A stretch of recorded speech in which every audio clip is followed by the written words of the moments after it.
Oh, wow. Yeah. So, That's great. Yeah. I mean, what a great way to use your talents if you can't use it, Well, and She can use it if she wants. Yeah, she can go back and use it. that's right. That's the upside of having children young, right? Is you can work later. Anyway, so I know. The start class. Start class. This morning, DJ McKnight will be talking to us during our class period and then again during services. For those of you who don't know DJ, he preaches over at the Northeast Claremont Church of Christ. His wife Fran's here with him this morning. Been longtime friends. Fran actually worked for us for a little while, years ago. And DJ actually trained here 25? Something like that, years ago. Yep. So, old friends and a good worker in the kingdom, and we're looking forward to hearing from him this morning.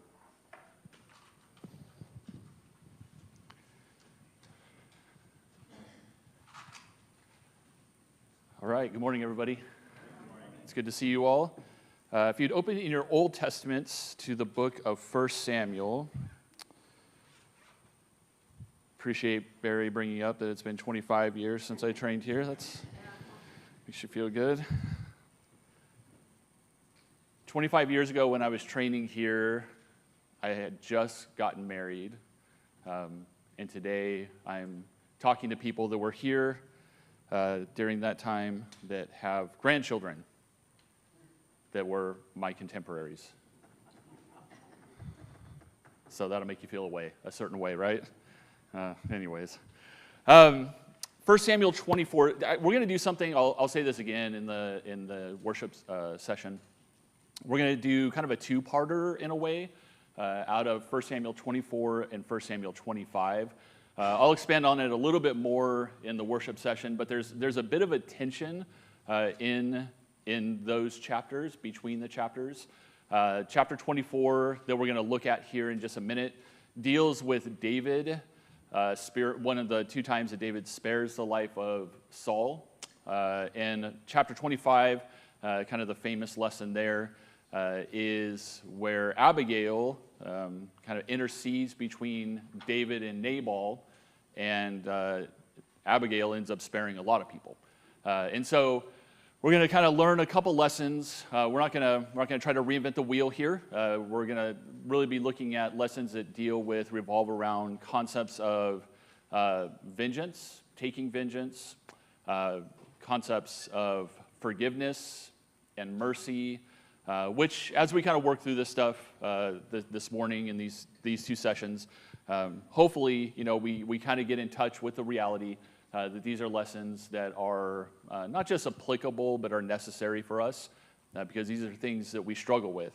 Now, of course, these lessons on vengeance, these lessons on mercy and forgiveness and peacemaking, they're all kind of being taught through these very kind of extraordinary circumstances, right?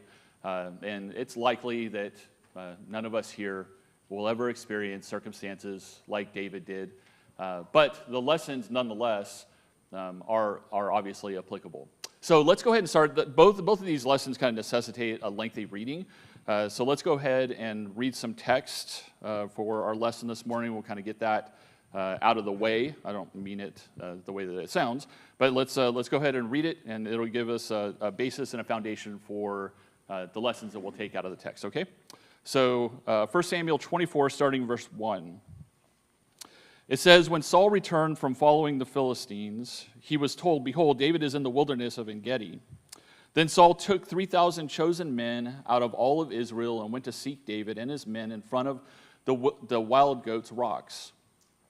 And he came to the sheepfolds by the way, and there was a cave, and Saul went in to relieve himself.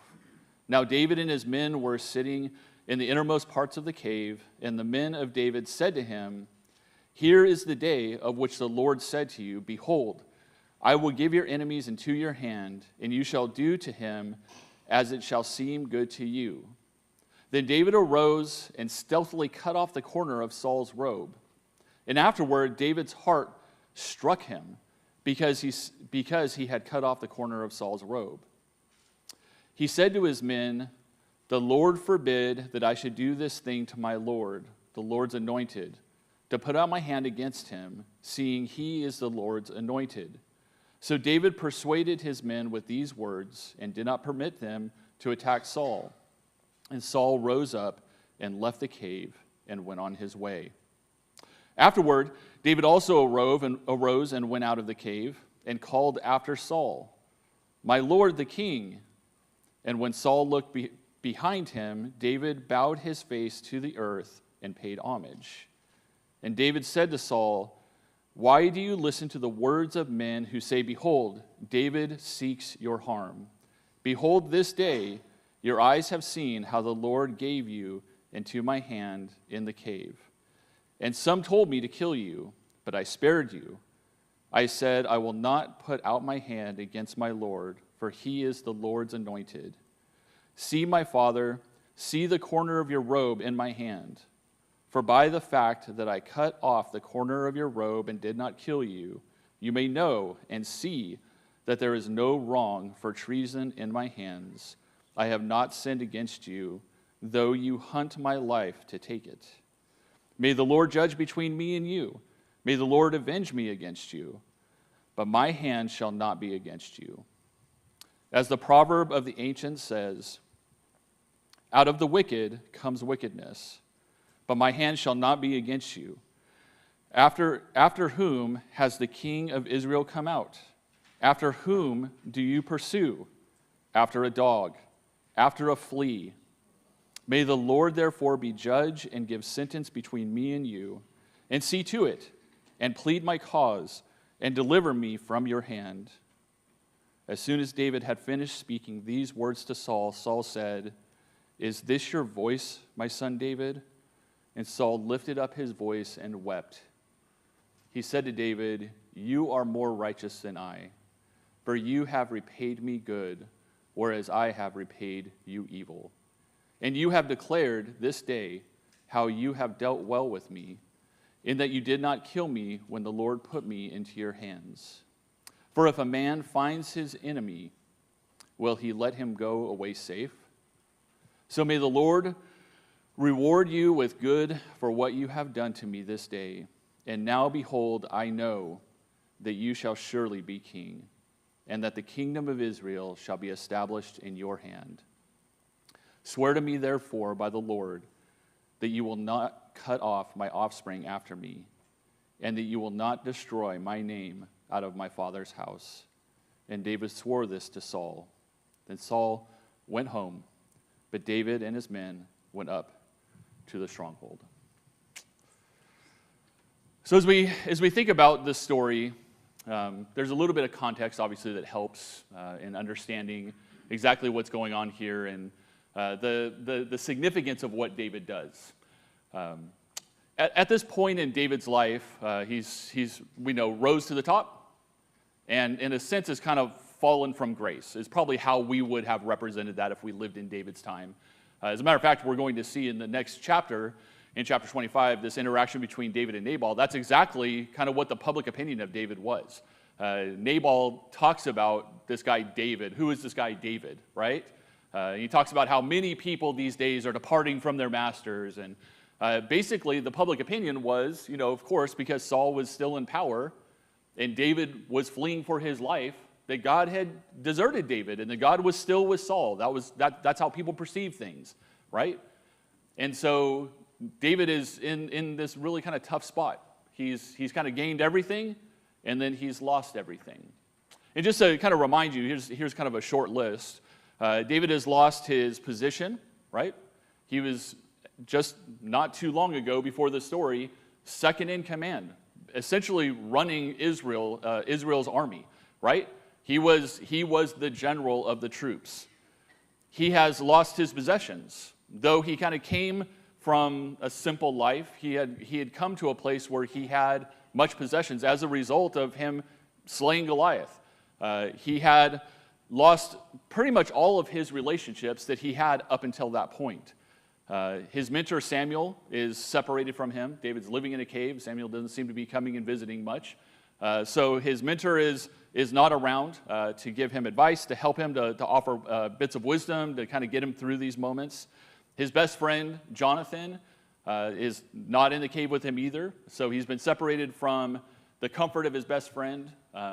He's been separated from the advantages that come from having a mentor. His wife is not with him. She is also gone. His family, we find out, is for a moment not with him, but eventually has to flee. They're part of the package deal that come with these disgruntled individuals that become the mighty men of valor. But they're not with him at this moment either. So everything that is familiar to David, his possessions, his relationship, his positions of prestige, even in a sense his freedom, right? I mean, if you're living in a cave and you're always hiding and you're on the run, you don't really consider yourself a free person. So, and you also don't consider yourself a person of dignified living circumstances. So David is living this kind of undignified, lonely, solitary, shameful existence in this cave, and he's living with a bunch of guys that are just grumps, right? That's the way that God describes them. They're people that are disgruntled. They're people that have been done wrong, probably by Saul. They're in a way kind of political refugees, people that have been maybe cast out themselves, and certainly are kind of negative in their disposition. And even in all of this, and maybe because of all of this, we see David in this moment being a way that many of us struggle with at what we would consider our best moments, our best times, when everything in life is lining up exactly the way that we hoped it would. David is somehow able to deal with all of that successfully. Now, all of these problems that David is encountering, all this suffering, actually has a face. It doesn't always work out that way in life, right? Sometimes in life we're just going through things and it seems like we can't get on top of the circumstances of our life. We have these reversals, as we call them, that happen to us. And there's nothing that we can do about it. It's just circumstances. It's just happenstance, right?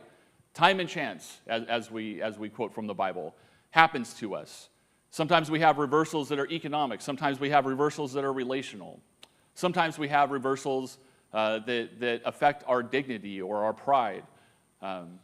Very seldom, though, do we have all of those things happen at once. And even more seldom in life do we have all of those things happen at once at the hand of one person. And so all of David's struggles, all of his suffering has a name. It has a face. And that face is attached to the body that walks into this cave on this day. How do we respond in similar moments? Again, we're probably not ever going to have a moment exactly like this. But there are some that do. How do we respond when there's a name and a face to our suffering? When one thing has happened to us, a betrayal has taken place, and we've lost something significant, something meaningful to us. How do we respond when that happens to us? And let's be honest, what is our natural inclination? What are our hopes? Not just our hopes for ourselves, but our hopes for that person.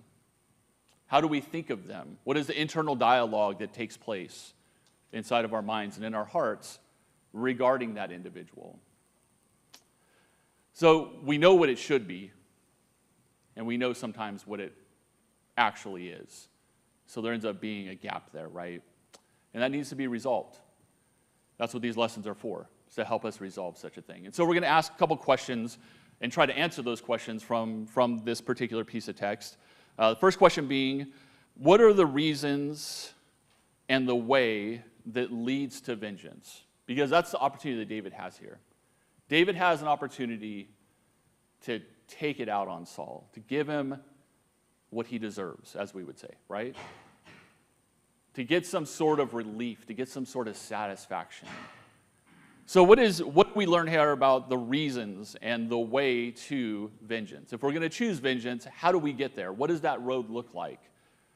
We often say it's kind of a slippery slope, and it is. And sometimes we end up there without even realizing what happened, how we got there. So it's probably important that we try to answer that question. What does vengeance produce within us? So if that's what we choose, it's an option, right? What does that produce within us? Now, I'm not saying what does that produce in our life necessarily, although we will talk about that. But what does it do to our souls? What does it do to our spirits? What does it do to our hearts? What kind of person does vengeance turn us into? And then how do we avoid that? Because I think once we get to that point in the discussion, we're all going to agree none of us want to be there, right? Vengeance is an ugly thing. It turns us into a type of monster. None of us want to be consumed by that kind of anger and hatred. If you've ever been there in your life, you know how terrible that existence is. So how do we avoid that? What do we learn from this lesson about how to just not get there to begin with? How do we stop the slide, the decline when it starts to happen? And then ultimately, what can we look forward to if we can avoid this? There is a reward in avoiding vengeance. There is something that God gifts us. Now, there's a cost, there's a price to avoiding it, but there also is a commodity. There's something that we gain by avoiding it altogether. And so we want to kind of explore that a little bit as well. So those are the things we're going to try to answer. So let's first talk about this kind of way to vengeance. How do we get there? How do we get to this place where maybe we're sticking the knife in the back instead of cutting off the edge of the robe? How does that happen? How does it take place? What is the reasons for it? Like what's going on inside of us that makes us feel like, that's all right. That's okay. Actually, maybe even that's the right thing to do, right? How do we do it? You want to answer? Go for it. I'm going to try. All right. You start in your heart and your mind, and you really persuade yourself to think about that person in a negative way. Yeah. So when you start thinking about that person, I'm going to get him back because he did so-and-so to me, he did this to me. Yeah. And I'm just not going to take it anymore. And that just starts just building up in your heart so much that that's where the vengeance comes. That's right. Yeah. Yeah, we call that, I think we can call it, characterization. If you go, I don't know if they do this anymore. Again, I'm old. But if you go to places like Knott's Berry Farm, that's still a place, right? People say, okay. Knott's Berry Farm. You get in this kind of weird time warp thing that happens. Knott's Berry Farm, Magic Mountain. There used to be these people that would sit off kind of to the side of the walkways and they would draw cartoon figures. And this is a weird human kind of thing. I don't know why we do these things, a weird behavioral thing. We would pay people to draw pictures of us that would take the parts of us that we hate the most and make them as big as possible so that we can hang these things in our house and everybody that would come in would laugh at us. Okay. But we do that. That's kind of a silly illustration, but we actually do that with people, don't we? And I think that's what you're talking about. You're talking about this thing that we do with people. When they sin against us, we lock in that sin, and it becomes the defining characteristic of the individual. We characterize them. So if someone comes up to us and says, Bob Smith hurt us, right? In some way. He lied to us. And someone comes up and says, oh, I met Bob Smith the other day. Oh, Bob Smith. Let me tell you about Bob Smith. Bob Smith is a liar. Now, is that fair? Did he lie? Yeah. Did he lie to you? Yes. But to characterize him as a liar is kind of a characterization. It's to take the defect of the individual and say, this is all they are. This is the only way that I think about this person. And all of that is the first step towards justification of the type of anger that leads to hatred, that leads to different forms of murder that Jesus talked about, right? We'll talk about that a couple times today, I think.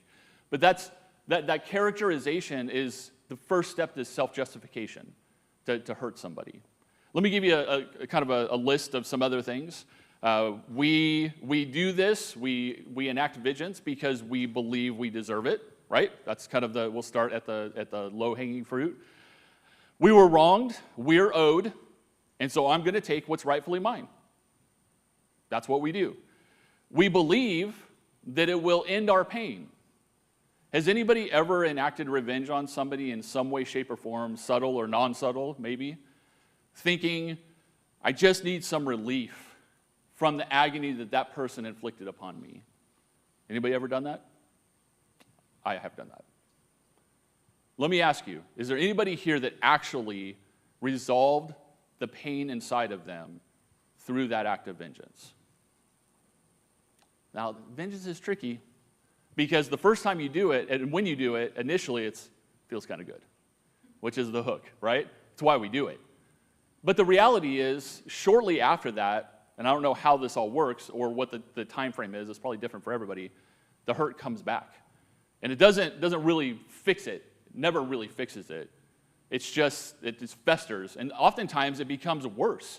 Sometimes we do the bad thing to the person as a response to the bad thing they did to us, and somehow we end up hating them more afterwards. That doesn't sound like a fix to me. That's not a fix. Sometimes we believe that it's the morally right thing to do, that it's even God-sanctioned, right? And that's kind of the argument in this text, is it not? This is the day that you told us about, that God told you about, is the argument from his men. This is the day. Now, there's a lot of presumption there, isn't there? Now, I have no doubt that God comforted David by saying, look, this is how this is all going to turn out, David. Someday, Saul will come off the throne and you will go on to it. That will happen. But to then say, this is it, this is the day, without God telling you that this is the day, that's a big step, right? Kind of a misstep. But that could have very easily and almost was the logic to taking Saul's life. Because they thought, well, this is the right thing to do. And sometimes we don't say it exactly that way, and we don't have kind of prophetic messages like that. But we do kind of say, well, they got what they deserved, right? When bad things happen to people who have done bad things to us. Is that not kind of a cloaked way of saying the same thing? That finally God brought to them what they deserved because of what they did to us? Yeah, what were you going to say?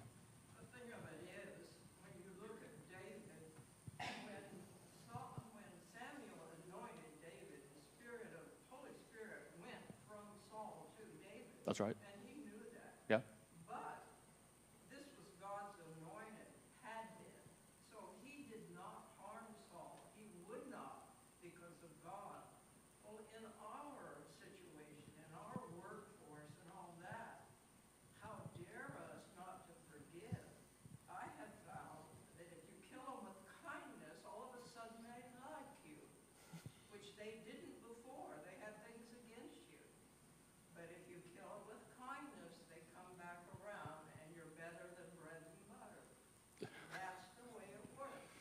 Unfortunately, we don't let the Holy Spirit that resides in us talk to us and tell us this is not that important.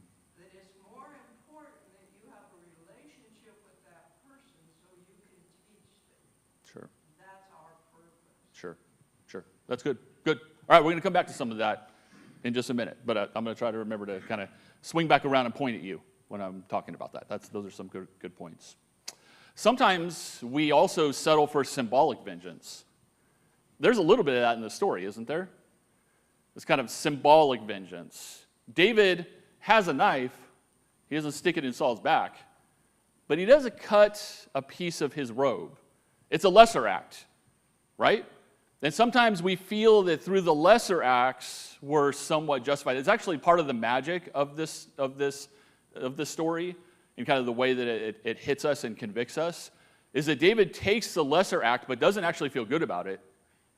He feels bad about it because he understands. He's spiritually insightful enough. He's self-aware enough to realize what he's actually doing there. He's not telling himself a lie, buying into the lie, and then perpetuating the lie back to his men, right? He's actually being convicted by what he's done in the symbolic act. You know, this idea of, I could have hurt you, I chose not to. David says that later on when he's confronting Saul, but it doesn't, you don't really read that and understand that as David taking a victory lap. That's not an end zone dance, right? He's not spiking the ball in front of Saul. What David is doing there is something kind of altogether different. We'll talk about that when we get to it. But sometimes we kind of take that route that is somewhat symbolized in the story of taking lesser actions, and we feel like we're taking the high road, when in fact it's not a high road at all, right? It's just one that keeps us in the right and keeps them in the wrong. Yeah. Would you say David took the high road in his circumstances? I would say David took a different road, not the high road, the way that we use that phrase. It is a higher road, but even David convicted himself that it wasn't the right way, right? So the way that we use how do we use the phrase high road? Well, that's what I'm getting at too. There's a whole range, a spectrum. That's Sure. why I wanted to get your thought, because Yeah. he may not be all the way at the highest road. Mhm. He's not down here, because just like I think you're alluding to, and others are too, is we can take the really low version of that, where it's like, they got you, sucker. Yeah. But I didn't. That's right. What about me? That would have been the obnoxious version. Yeah. Right. Yeah. So it's down Yeah. here, and he's up here, but yeah, maybe he's not all the way up. He's not God. He's not ultimately perfect righteous. So give me a second to try to answer that, and if I don't, come back to me. But I think I have an answer for that, but it kind of fits in a little bit better with something I'm going to say in just a minute. Yeah, but I think that's the right question. I think we're on the right track in asking something like that. So the takeaway at this point, when we ask the question, what's the way to vengeance? The takeaway is that vengeance doesn't necessarily require bloodshed, nor does it require eye for an eye. And I think that's kind of important, right? There is a form of vengeance that David is taking here, which I think is illustrated again in the fact that he's convicted by it. He realized he's guilty of something, and he has to be repentant of that. It can be passive aggression, right? It can be withholding affection. It can be cutting off someone emotionally. It can be even kind of masquerading our evil intents for somebody with kind of spiritual wisdom. There's a lot of ways that we can take vengeance on somebody that isn't going after the jugular, is the point, right? And that seems to be what's happening with David. David he takes, again, the knife, and he uses the knife in a lesser form of vengeance, and realizes I shouldn't have even done that. And we have to acknowledge that we do the same thing, right? In the moment when we could go for the jugular, sometimes as Christians we hold back because we know to go for the jugular would just make us as terrible as they are, and we're okay with a lesser form of terrible, as if that's okay. But the reality is, David kind of illustrates for us, which kind of makes me mad at him, right? I wish he would have just gone for the lesser form of evil and done the end zone dance, and then I would feel justified in doing the same thing. But he doesn't do that. He realizes that even this lesser form is too far. It's too much. It's something he shouldn't have done. Go ahead. No, go for it. Hey, by the way, both these texts we're looking at today are kind of wrestle with text. They're nuanced. So don't feel weird about that, and that's fine. Ask as many questions. I don't know if I'll have the answer for you, but let's ask. If I can remember the question, I said the first thing that popped in my head was, I kind of want to believe that there's a high road, the highest road version that somebody could be in or at in cutting the road. Because it's just like Saul, even if it's wrong, no matter what, God's like, no matter what, cut the road is wrong, no matter what, but your heart knows. And I think that's the key to what David, he gives that. Like, without that key part, it may not be so clear, like, oh, this is wrong. Because otherwise I think, like, somebody a good heart, even if it is wrong, you did it with a heart that wasn't to get vengeance. Yeah. I just want to know, like, man, I really don't want this trouble. And I just want to show you, like, hey, look, pretty slim, probably for that to happen. Maybe it never would with a human. But it's all about the heart there, right? Because I think he's speaking his heart. And now, like I said, I forgot the question. It's all right. Well, let's talk a little bit more. If it comes back to you, just raise your hand. I don't mind if you interrupt me. It's fine. Yeah. I think in some ways David actually got better than Jesus because he had the courage to confront Saul, and he didn't confront him like out in the open, coming from the valleys, across the valley. He came up upon Saul, and Saul probably thought David would never do that. He's afraid, Hmm. but he proved Saul wrong. Yeah. Secondly, he showed Saul that he was vulnerable because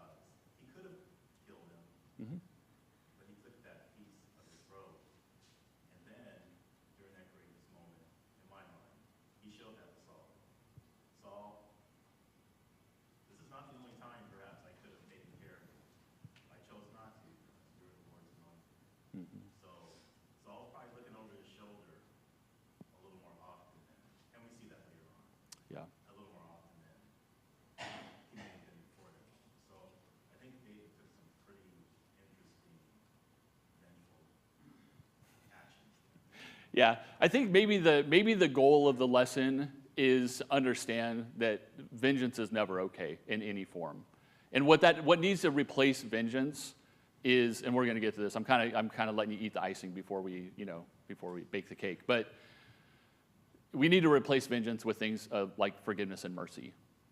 And those have at least the potential of effects on a person that we might then say, well, David got Saul, right? But that shouldn't be our objective. Our objective shouldn't be to get somebody. I think ultimately, one of the things that we learn when we get into this lesson about vengeance, and maybe we don't learn it here, maybe we do, I don't know, is sometimes we use the high road, or how we're going to talk about this, right? The lesser form of vengeance as a way, and even forgiveness and mercy as a tool of manipulation. What we do is we say, well, I'm going to forgive this person. I'm going to be merciful to this person. I'm going to take the high road. And the reason I'm going to do that is because then they'll turn around. And the way that we know we do this is because sometimes, I've had many of these conversations over the years, someone comes to me and says, somebody hurt me deeply. My husband hurt me deeply. My wife hurt me deeply. I mean, we're talking about the deep cuts, right? And I say, well, okay, what does God want us to do in situations like that? Truly, God wants us to learn how to be merciful and forgive, right? And I'm not kidding. I would say 8 times out of 10 in those conversations in the decades that I've had them, people say, well, I can't forgive this person because I know it won't work. What does that mean? The only reason I'm forgiving them or showing mercy is in order to manipulate their behavior, is in order to change them or turn them, which, by the way, is never in Scripture. We take this idea that's given to us in Romans about heaping burning coals on people's head as if forgiveness is manipulation, that it's something that we're supposed to kind of wield in a way to make people conform to a way of behaving. And that's not actually the biblical perspective on mercy. That's not actually the biblical perspective on forgiveness and why we're supposed to extend it to people, right? So, all right, let's move a little bit.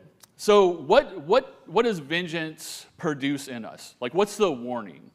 We have to kind of go outside the text a little bit for that. I'm going to we can go to a bunch of texts, but I'm going to go to Hebrews 12. Hebrews 12 and verse 15 says, see to it that no one comes short of the grace of God. By the way, that's the basis of what he's about ready to say. See to it that no one comes short of the mercy of God, that no root of bitterness springing up causes trouble, and by it many be defiled. So why does God want us to envision bitterness, which is kind of what we're talking about here, right? Why does God want us to envision bitterness like a root? Not a trunk, not a tree, not its leaves, not its branches, a root. We live in San Diego, which is the land of palm trees, right? That's Southern California, but I don't know about you. I hate palm trees. I hate them with a passion. I didn't hate them until I was a homeowner, but now I hate palm trees because palm trees just decide to grow. You don't plant them. If your neighbors have them a mile away, you're going to have a palm tree someday, just so you know. It's going to happen. And palm trees grow, and they grow fast. Sometimes, if you're not out in your yard for a couple weeks, you go out there and you got a palm tree. It's like a whole palm tree in your backyard. And getting rid of a palm tree is no fun if you've ever had to get rid of one.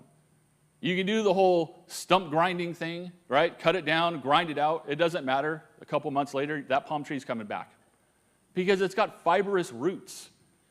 And it's just enough to make you go crazy. But that's how vengeance works in us. That's why God envisions it like a root. Because sometimes we say, well, I'm going to cut the tree down, right?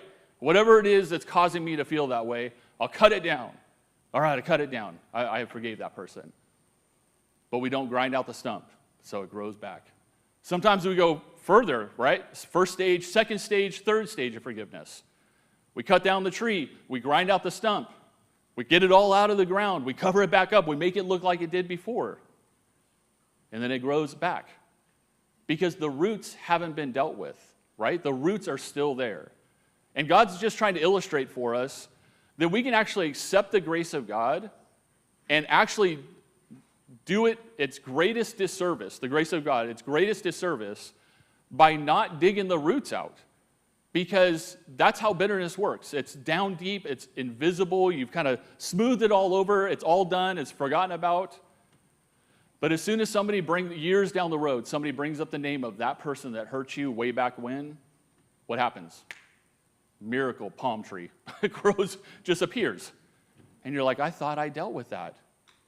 I thought I dealt with that. And what God is saying is there's a real danger here, a real legitimate danger. And it's a big, scary one. And it's super, super hard to deal with, right? God's telling us, if you think that forgiveness is easy, envision it this way. It's like a root of bitterness. And if you've ever gotten rid of a tree, you understand how much work is required to get that root out. That's why God wants us to envision it that way. Vengeance has kind of these inescapable effects on us as well. When the root is there, it has a way of doing a couple things. Let me give them to you just real quick in a list. It calluses our conscience, right? It causes us to get hard hearts. It feeds our self-righteousness. When someone has done wrong to us and we harbor that, they're guilty, we're innocent. Can I see a show of hands of anybody in this building that's actually innocent? None of us are. When I was a child, I used to watch, back in Arkansas, I used to watch men remove stumps with their roots. They stick a dynamite under it and they roots out. That's good. It's a good illustration. It's applicable to Yeah. us if we let the Holy Spirit, if we have prayer and the Holy Spirit, those roots are gone. You can have someone that does you horribly in life. You will hurt, but you will not be bitter when you carry that person to prayer every day or on. You will not have that bitterness. Those roots will be gone. It's good. So my analogy there is the Holy Spirit is that dynamite that we use to get rid of those roots. That's good. That's good. I like that analogy. And I agree. And I think you can maybe even put a couple things in its place. One being, maybe the main one being in my mind, is the cross. The cross is a stick of dynamite as well, because that's the source of our mercy, right? We gain mercy at the cross. So whenever the cross is before us, it's hard. It's hard when you're taking God's mercy every single day. I'm wrong, I'm not right, right? But that's what bitterness does. Bitterness substitutes the cross for self-justification. It keeps us in the category of being right and other people in the category of being wrong. And when we do that, then we can stand before God just based on what we've done, because we're not like those other people.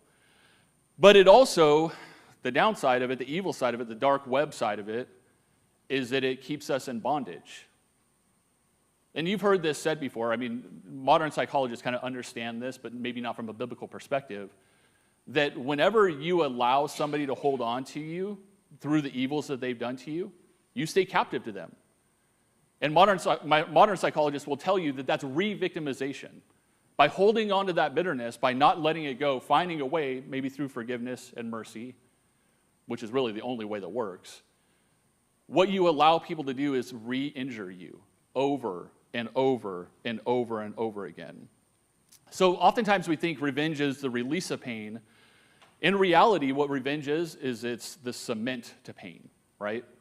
It's what causes pain to be concrete in our lives and in our hearts. We don't heal ourselves by wounding others. We heal by handing our wounds over to God. And that's the only way that it works, to your point. That's the only way that it works. Was that the first bell, second bell? First bell. Was that even a bell? It wasn't a bell. Did I imagine that? You got about 10 minutes. Was it somebody's text tone, maybe? Okay. I'm so sensitive that somebody's phone went off and I thought the bell was ringing. There will be 2 bells. Okay. All right. Thank you. All right. So what do we learn from this about avoiding vengeance? How do we avoid vengeance? How does that happen? So this is where we come back into the story. We're leaving Hebrews now, coming back into the story. What does David teach us here when he exits the cave? That's kind of where we learn it, right? Maybe a little bit in the cave, but also in exiting the cave, about avoiding kind of what could be, right? Which is the worst case scenario. Anybody have any thoughts about that? What does David teach us about how do we avoid it?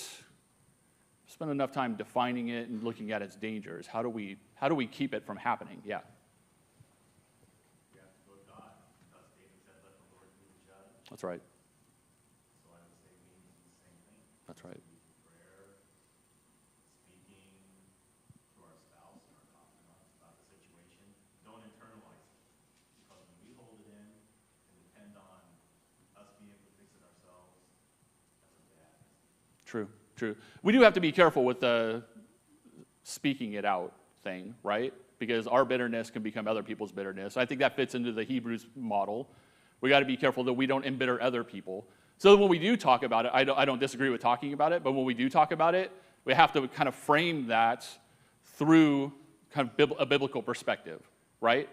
How do I show mercy to this person? I know what God is asking me to do. I'm struggling to do it. I know that's a me problem, not a them problem. Those types of conversations are actually helpful, right? As opposed to, man, this person, let me tell you about them. They really did it to me. And sometimes we think that complaining is working through a problem, but in reality what it's doing is magnifying the problem, right? It's making it worse by planting that seed or that root into somebody else's heart, who then has to carry this burden and will eventually offload it onto somebody else, who will offload it onto somebody else, and that's how the Hatfield and McCoy's thing it starts, right? That's right. Someone who can honestly say, hey, stop. That's right. Yeah, that's helpful. Yeah, that's right. That's right. A Jonathan, right? Someone like that. Yeah, that's right. A true friend. Yeah. If we were to use the vernacular, I don't think it accurately describes it, but a high road or a low road, David recognized he took the low road. Yeah. And I believe that he recognized that the hurt, the harm that he did to King Saul was first more directed at his own heart, his own motivation, his thoughts, what he wanted to do versus what he did to King Saul. And we can see that in our own lives when we decide to extend the same type of grace and mercy that we want, that God gives us. And it's very difficult for us to emulate that, to let go of it, to offer it to someone else. I believe in this text and with David and knowing David, the way that we do through Scripture, he could feel these roots of bitterness growing in himself. That would make him react even more adversarial against King Saul and others. Yeah, that's right. Yeah, I would say the number one thing is we've got to feel something that is not easy to feel. Right? I mean, that's kind of where this whole thing starts. David feels guilt the moment he does what he does. At least that's the way the story is written for us. But all of that is based on, again, his understanding of God, his perspective of God, and that God is in control and God is working in all of our lives. And ultimately, people are in the position that they're in because God is allowing them to be there, right? David feels super deep about this. Have you ever connected this back with 1 Samuel 15? You remember what happens in 1 Samuel 15? It's Samuel's confrontation with Saul. When Saul didn't obey God and he's coming back from battle and he's got all the spoil. And that's where Samuel tells Saul, it's over. This is it. Do you remember how that all happened? He tells him, and Samuel, in Samuel's style, kind of drops the mic and walks away. Do you remember what Saul did in reaction to that? He grabs a hold of Samuel and says, don't go. And Samuel just keeps walking. And then Samuel's robe tears because Saul's holding on to him. My wife would call that having a baby fit. That's what he's doing. He holds on to the robe of Samuel. Samuel's robe tears, and Samuel, in maybe inspiration of the Holy Spirit or just a moment of brilliance, turns around. Do you remember what he said? The way that you tore my robe, God has torn the kingdom out of your hands. And here we have a situation where David, who is in possession of the Holy Spirit, walks up, which, by the way, doesn't mean that we're always going to do the right thing, walks up and cuts the corner of Saul's robe off. It's not hard to make the connection, right? That the metaphor that David maybe has in his mind, when he's doing it for the wrong reasons, is I'm not gonna stab you, but I am gonna send a message. And the message is, Saul, if you're paying attention, the way that Samuel told you that's gonna happen, I'm just gonna take this little bit from your robe, your kingly garment, and I'm gonna have it for myself.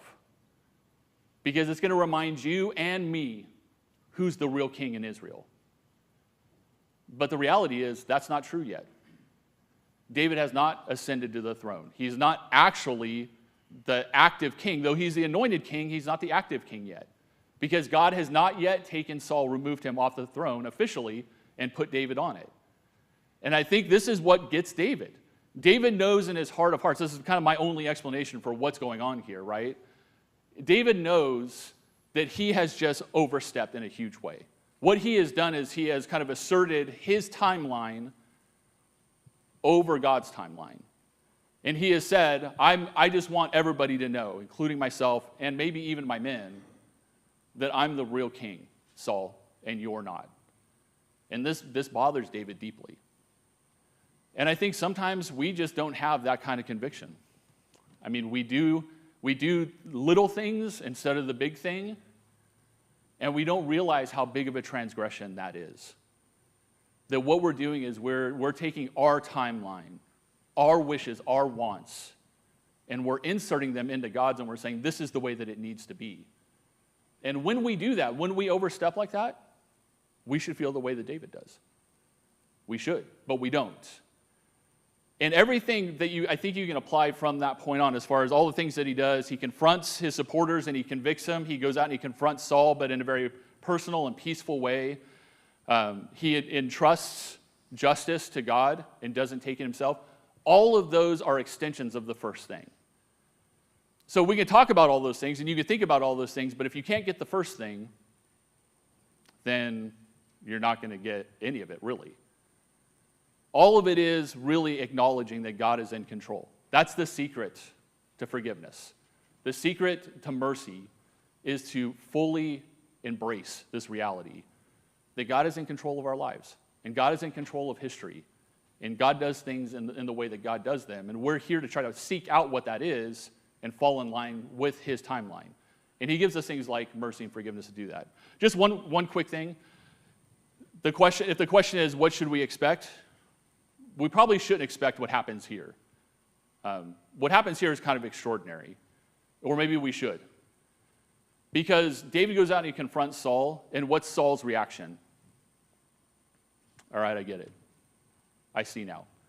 Saul has this kind of weird moment of clarity and is in a sense repentant in the moment, right? So maybe we shouldn't expect that. It's lovely when that does happen, but it's not guaranteed that it's going to happen. And again, we can't use this as a means of manipulation. We can't say, well, because that person didn't do what Saul did in the moment, that person in our life that we're forgiving, that we're extending mercy to, then forgiveness doesn't work.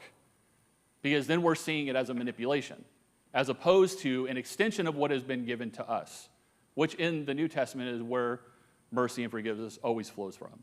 It always flows from the fact that God has given it to us. We are undeserving of it, just like our adversaries are undeserving of it. We give it because it's been given, and that's it. And the reason we do it is because we're trying to perpetuate God in a culture where he's absent by and large, right? But if by chance we experience what David did with Saul, and the person that we're interacting with reacts the way that Saul does, just know that it's a possibility that it's here today and gone tomorrow, right? And that doesn't relinquish you from continuing to forgive that person. Because that person had a moment of clarity and then turned away from it, doesn't mean that you should forsake forgiveness and mercy, compassion, right? And all those things that we're called to do because of the cross. All right, I know there's a lot of questions, and these are things that we have to struggle with and wrestle with in our relationship with God, and we can't answer them all in one class session. But I think there's a foundation here that we can work off of. Yeah, I'll let you have the last word. It's the question. What should it have looked like from the beginning if David did it right, taking the ultimate high road? That's the question I forgot to ask. And it seems like you're pointing at that, but I think the good thing is with this, for me, the quick conclusion is God should be there from the beginning. And that's the hard part in our lives, is every moment, like having God as the buffer in front of us. You talked about a gap earlier.